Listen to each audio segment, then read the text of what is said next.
E aí, pessoal, beleza? Meus amigos, vamos iniciar os nossos trabalhos de hoje nessa sexta-feira maravilhosa.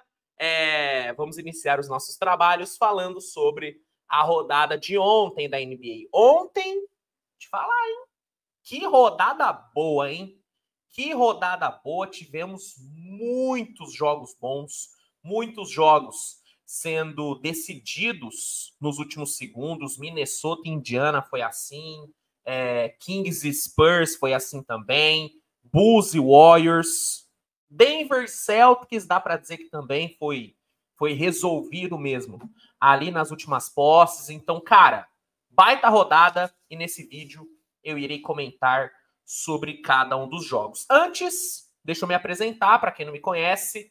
Meu nome é Luiz Fernando, seja muito bem-vindo ao canal Switch TVBR. Se você não for inscrito, considere se inscrever para não perder nenhum de novo. E se puder deixar o like, faça isso, porque o seu like faz muita diferença aqui para o canal. Quando você deixa o like no vídeo, o YouTube entende que esse é um vídeo legal, que é um vídeo bacana, que é um vídeo relevante, e aí distribui para mais pessoas. Então, deixa o like se você puder, tá bom? Vamos lá, vamos começar o vídeo falando sobre a vitória do Detroit Pistons. Meus amigos, a 10ª vitória veio, hein? A 10ª vitória veio. O Detroit encarou a montanha-russa chamada Brooklyn Nets e venceu por 118-112. Essa foi uma vitória que teve dois grandes protagonistas, Jaden Ivey e Cade Cunningham. Os dois ontem foram cruciais para a vitória do Pistons. No quarto período, os dois combinaram para 26 pontos e na partida combinaram para 66, cara. 66, os dois jogaram demais. Cade Cunningham, 32 pontos e 11 assistências. Jaden Ivey, 34 pontos. Baita atuação da dupla de guardas do Pistons, que fizeram o Detroit chegar aí à sua 10ª vitória na temporada. Detroit que oficialmente já não é mais o pior time da temporada. Esse posto, esse título é de forma incontestável do Washington Wizards, né? Então, o Pistons já deixou de lado esse rótulo de pereba da temporada. O pereba é o Washington Wizards. Já o Brooklyn Nets, montanha-russa, né, gente? Jogo bom, jogo ruim. Jogo bom, jogo muito ruim. Essa é a temporada do Brooklyn, esse é o resumo da temporada do Brooklyn. Um time totalmente inconsistente, um time que não passa confiança, um time que consegue fazer 2, 3 jogos muito bons e 5, 6 jogos simplesmente horrorosos. Esse é o Brooklyn Nets, 38ª derrota do time na temporada, e eu me compadeço aí com as dores do torcedor do Brooklyn Nets. Compadeço. Falando agora sobre um jogaço, o primeiro grande jogo da rodada, que foi Minnesota e Indiana Pacers. Esse aqui, cara, que jogo espetacular, muito pegado, muito equilibrado. Foi um jogo que chegou nas últimas posses totalmente em aberto, mas graças a uma grande atuação do Anthony Edwards e a grandes jogadas do Anthony Edwards no final do jogo, o Minnesota, que não teve o Karl-Anthony Towns, que deve ficar fora por tempo indeterminado por conta de uma lesão no menisco do joelho esquerdo, o Minnesota saiu com a vitória 113-111. Vamos lá. O Minnesota começou o jogo bem melhor. Tá? O primeiro quarto do Minnesota foi muito bom. O Gobert teve uma produção muito boa e o Minnesota conseguiu fechar a parcial vencendo por 10 pontos, só que chegou a estar 20-8 no placar no primeiro quarto. Foi um primeiro período de total domínio do Minnesota. No segundo quarto, o Minnesota conservou a sua liderança. O Anthony Edwards teve uma produção muito boa, o Gobert seguiu muito bem na parte defensiva e o Wolves foi para o intervalo vencendo por 11, só que na volta do intervalo o Indiana veio para o jogo. O Haliburton teve um volume muito bom e ele conseguiu também colocar o Siakam no jogo. O Siakam não teve um início muito bom, só que ali no terceiro quarto o Haliburton ajudou o Siakam a encontrar o seu ritmo. E aí, com os dois bem, o ataque do Indiana fluiu e o Pacers conseguiu vencer a parcial por 34-23 e foi para o quarto período com o jogo empatado. No quarto período, ninguém estava conseguindo desgarrar, foi ali uma trocação dos dois lados, só que no final o Anthony Edwards chamou a responsa, conseguiu engatar uma ótima sequência de cestas e com um bloco simplesmente sensacional no último segundo, ele garantiu a vitória do Minnesota. Com essa vitória, Minnesota chega a 44 vitórias na temporada e o Indiana sofreu sua 29ª derrota. Destaque do jogo, Anthony Edwards, meus amigos. Atuação de gala do franchise player Anthony Edwards, 44 pontos para ele e aquele bloco no final, assim, para mim, foi uma das grandes jogadas da temporada, tá? Uma das jogadas mais marcantes dessa temporada. O Anthony Edwards, ele voou para dar o bloco, assim, uma coisa espetacular, jogou bem demais. E essa foi uma vitória importante porque ela passa o recado de que mesmo sem o Towns, o Minnesota pode vencer jogos, o Minnesota consegue vencer jogos. Não foi uma vitória dominante, não foi uma vitória fantástica, espetacular, com o time praticando um basquete de gala. Não, foi sofrida, foi um jogo pegado, o Indiana teve sim chance de vencer, só que o Minnesota mostrou um grande poder de reação e mostrou que consegue sim ser muito competitivo mesmo sem o Towns. Então foi uma vitória importante porque ela passou esse recado e o Anthony Edwards também passou um recado do tipo: não temos o Towns? Beleza, eu tô aqui ainda. Eu decido os jogos. Anthony Edwards passou esse recado. Grande atuação dele. Meu lado do Indiana, vale o destaque para o Haliburton. Ótimo jogo, 23 pontos e 13 assistências. O Haliburton que acabou tendo uma sequência um pouco ruim. Teve ali uns 2, 3 jogos bem abaixo. Agora ele parece que voltou ao normal. Voltou a ser o Haliburton que encantou a todos nós no início da temporada. Quem também venceu ontem de forma também meio apertada foi o Dallas Mavericks. O Dallas, que vinha de 3 derrotas seguidas, encarou o Miami Heat precisando da vitória e conseguiu, né? Graças a mais uma atuação simplesmente brilhante do Luka Doncic, o Dallas bateu o Miami por 114-108. Vamos lá. O primeiro quarto foi de total domínio do Miami. Tá? O Miami dominou o primeiro quarto, teve um volume muito bom ali no perímetro. O Duncan Robinson foi muito produtivo e o time fechou a parcial vencendo por 36-28. No segundo quarto, o Dallas conseguiu encostar, só que o Heat não cedeu a virada e conseguiu conservar ali 4 pontos de vantagem indo para o intervalo. Só que na volta do intervalo, aí o Dallas entrou no jogo de vez, né? Graças a uma atuação brilhante do Luka no terceiro quarto, foram 17 pontos marcados. O Dallas conseguiu virar e abriu uma boa vantagem. O Dallas foi para o quarto período, cara, vencendo por 8 pontos. Por 8 pontos. E o Luka foi o grande responsável por isso. O terceiro quarto dele foi realmente uma coisa de maluco.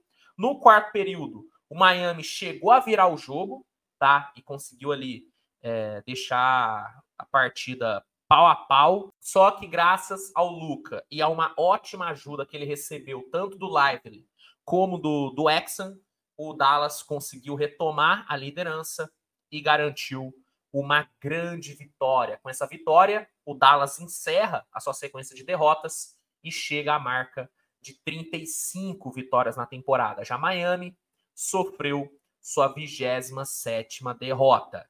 Destaque do jogo, não tem como ser outro Luka Doncic, né, meus amigos? 35 pontos, 11 rebotes, 11 assistências, com 7 bolas de 3 convertidas. Atuação de gala do Luka, que entrou para a história, porque com mais um triple-double, com mais de 30 pontos, ele chegou ao quinto seguido, o quinto triplo-duplo de mais de 30 pontos, e aí ele se tornou apenas o segundo jogador na história a conseguir uma sequência dessa. O primeiro foi o Russell Westbrook, lá em 2017, né? Mais uma noite banal, mais uma noite rotineira do Luka Doncic. Impressionante como ele banalizou esse tipo de atuação. Virou algo normal para o Luka Doncic. E que bom que dessa vez a vitória veio, porque nos últimos jogos não foi o que aconteceu. Teve atuações brilhantes, atuações espetaculares, e a vitória não vinha. E aí, como sempre acontece, apareceu muita gente falando: tá vendo, Luka? É um problema, o Luka tá atrapalhando o Dallas. Quem dera se eu tivesse um Luka Doncic atrapalhando o meu time. Quem dera. Impressionante como tem gente que fala bobagem de forma desenfreada. Falar que o Luka, de alguma forma, atrapalha o time dele é de uma burrice inacreditável. Inacreditável.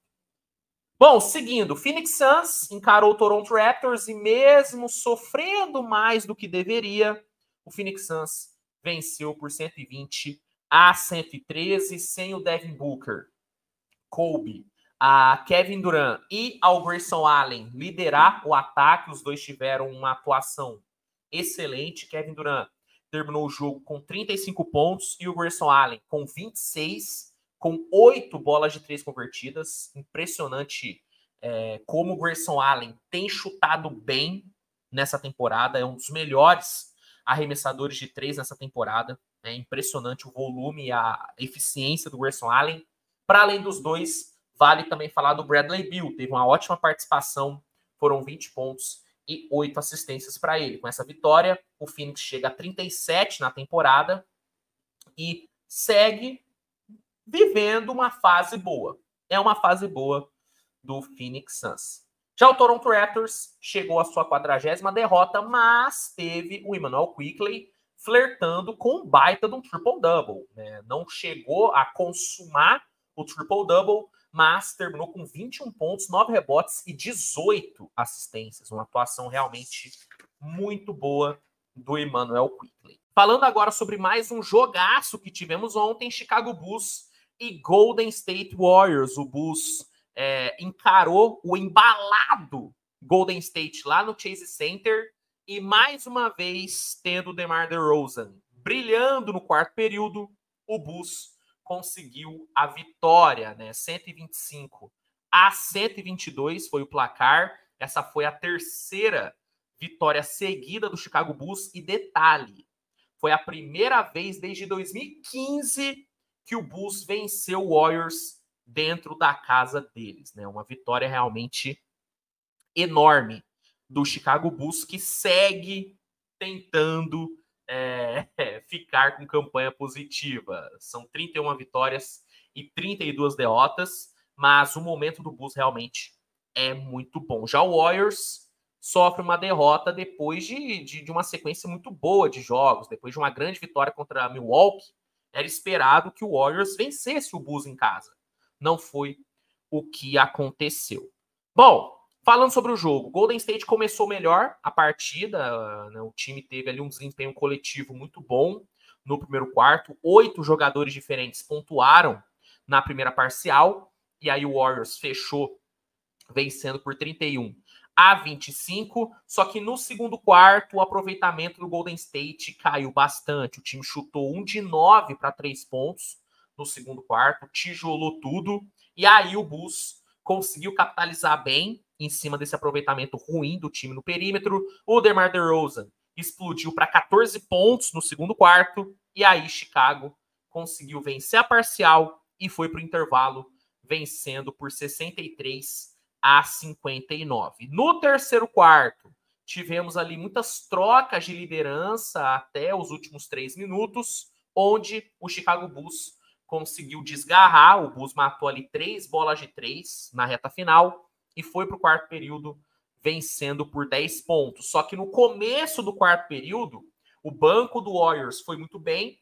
O time conseguiu engatar uma run de 15-6 e cortou a diferença para 1 ponto. E a partir daí, o jogo foi trocação. O Golden State chegou a assumir a liderança da partida, Chicago retomou e o jogo ficou nessa até o minuto final, onde a estrela do DeRozan brilhou. E com 5 pontos no minuto final, incluindo uma belíssima end-one, faltando 26 segundos, o DeRozan encaminhou a vitória do time e aí o Vucevic, no lance livre, colocou números finais no jogo. No fim, Chicago saiu com uma grande vitória e o Golden State amargou uma derrota. E pior, além de ter perdido o jogo, o Warriors ainda viu o Curry saindo mancando de quadra. O Curry acabou torcendo o tornozelo ali no final do jogo e preocupa. E preocupa muito, cara. Preocupa demais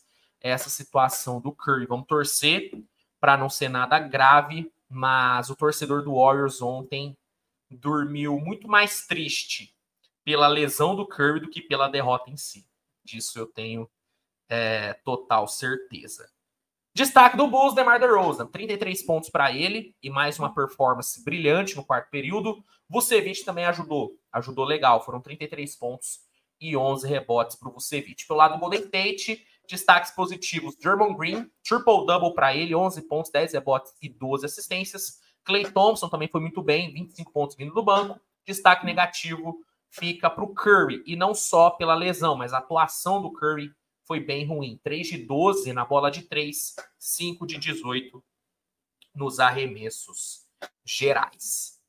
Outro jogo maravilhoso que tivemos ontem foi Sacramento Kings e San Antonio Spurs. Esse era um jogo que todo mundo esperava uma vitória tranquila do Kings, não só pela diferença técnica dos dois times, mas também pelo fato do Spurs não ter tido um Wembanyama.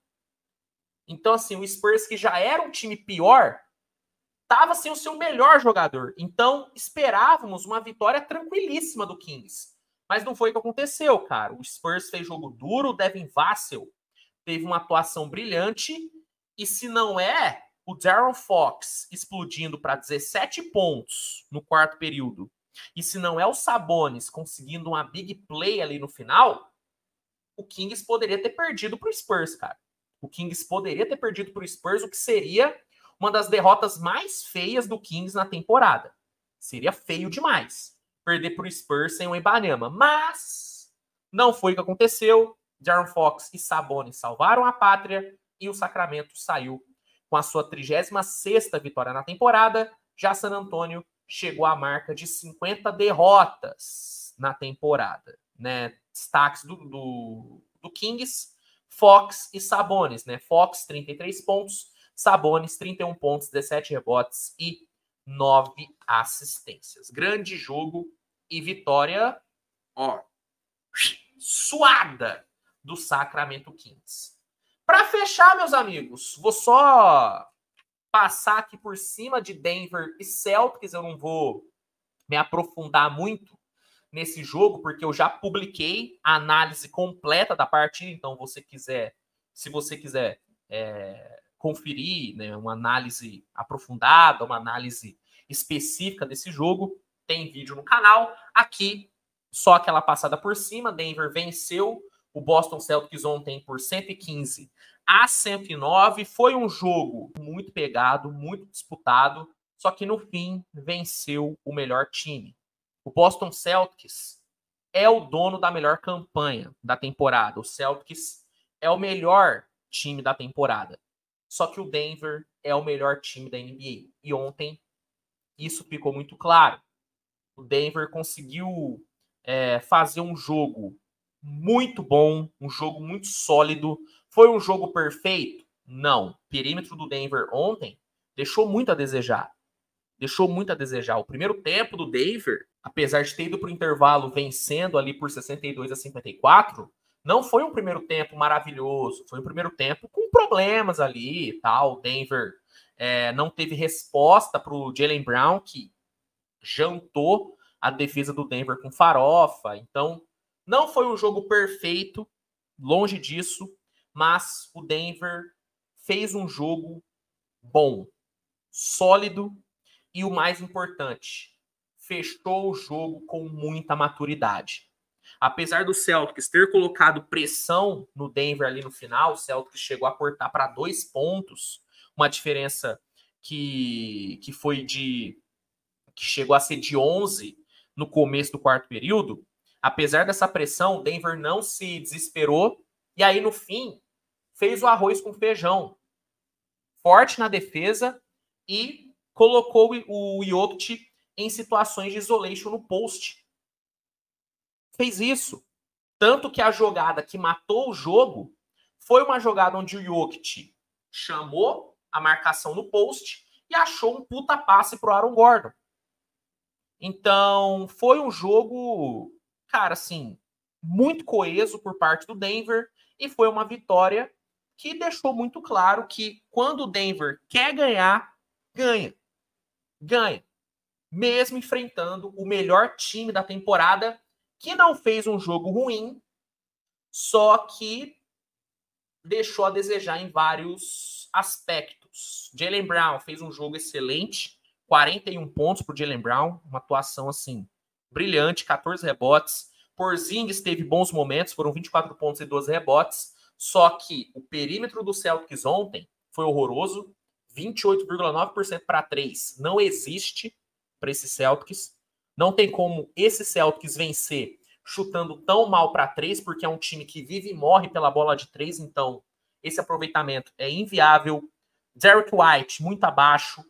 O Drew Holiday só foi aparecer no final do jogo. E o Jason Tatum teve uma atuação extremamente apática, apenas 5 de 13 no field goal, 2 de 5 para 3, e de novo no clutch o Tatum falhou. Ele teve a chance ali de virar o jogo no final, faltando 40 segundos, desperdiçou o arremesso e, infelizmente, ele tá tendo que ler, tá tendo que ouvir hoje, pela 58ª vez na carreira, que ele é pipoqueiro. E sabe o que é o foda? Hoje é difícil defender o Tatum. Hoje é difícil defender o Tatum. Eu posso aqui argumentar que não dá para chamar ele de pipoqueiro, que é muito cedo para falar isso, que ele já decidiu vários jogos. Só que ontem ele não decidiu, cara. Ontem ele não decidiu. Então, hoje é difícil defender o Tatum. Hoje é bem difícil, ao mesmo tempo que é muito fácil rasgar elogios tanto ao Denver como ao Jokic. O Jokic ontem, 32 pontos, 12 rebotes e 11 assistências. E a grande verdade é que quando o Jokic começou a chamar o jogo, começou a colocar a bola mesmo debaixo do braço, o Celtics não soube o que fazer. O Celtics não teve resposta para o Jokic. O Celtics não teve resposta para esse jogo de 2 homens entre Jokic e Aaron Gordon. Os dois acabaram com o jogo no quarto período. Acabaram com o jogo. De novo, não foi um jogo perfeito do Denver, mas o Denver fez o que tinha para fazer para ganhar. Fez o que devia fazer. E saiu com uma grande vitória, 43ª vitória do time na temporada, 14ª derrota do Boston Celtics. Se você quiser uma análise mais aprofundada do jogo, tem vídeo no canal, tá bom? É isso, gente. Era isso que eu tinha para falar sobre a rodada. Espero que vocês tenham gostado do vídeo. Não se esqueçam de avaliar com like, de se inscrever, de compartilhar com a galera. E para quem aí não quer perder nenhum jogo dessa temporada, recomendo que você assine o NBA League Pass, cara. O League Pass é a melhor plataforma de streaming de jogos da liga. Por lá você tem acesso a todos os jogos da temporada ao vivo. E utilizando o link que eu vou deixar no primeiro comentário fixado para se cadastrar, você consegue assinar o League Pass com desconto e com 7 dias grátis para testar a plataforma. Então não perca esta oportunidade. Garanta já o seu League Pass e divirta-se, meu parceiro. É isso! Tamo junto. Grande abraço e até o próximo vídeo. Tchau. Tchau, tchau.